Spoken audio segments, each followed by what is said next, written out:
Team India అదరకొట్టింది. ఉత్కంఠభరిత మ్యాచ్లో భారత్నే విజయం వరించింది.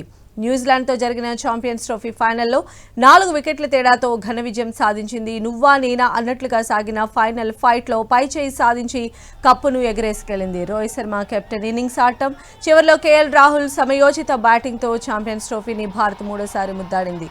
తొలుత బ్యాటింగ్ చేసిన న్యూజిలాండ్ 50 ఓవర్లలో 7 వికెట్ల నష్టానికి 251 పరుగులు చేసింది. ఈ లక్ష్యాన్ని భారత్ 6 బంతులు మిగిలుండగానే 6 వికెట్లు కోల్పోయి ఛేదించింది.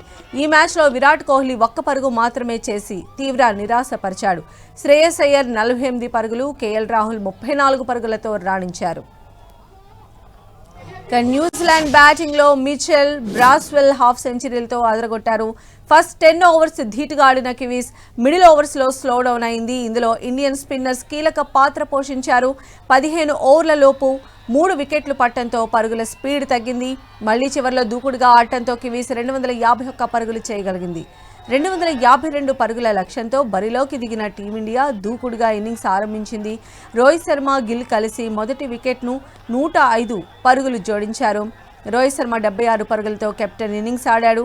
అయితే కోహ్లీ ఇలా వచ్చి అలా వెళ్లిపోవడంతో టీమిండియాలో విజయం దోబూచలాట మొదలుపెట్టింది. మిడిల్ ఓవర్స్లో ఇండియా కూడా రన్స్ రాబట్టేందుకు శ్రమించింది.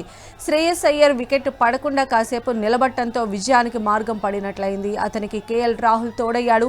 చివర్లో హార్దిక్ కూడా తన వంతు పాత్ర పోషించడంతో ఇండియా విక్టరీ కొట్టింది, విజేతగా నిలిచింది. ఛాంపియన్స్ ట్రోఫీని సగర్వంగా ఎత్తింది. కివీస్పై 25 ఏళ్ల నాటి పగను తీర్చుకుంది.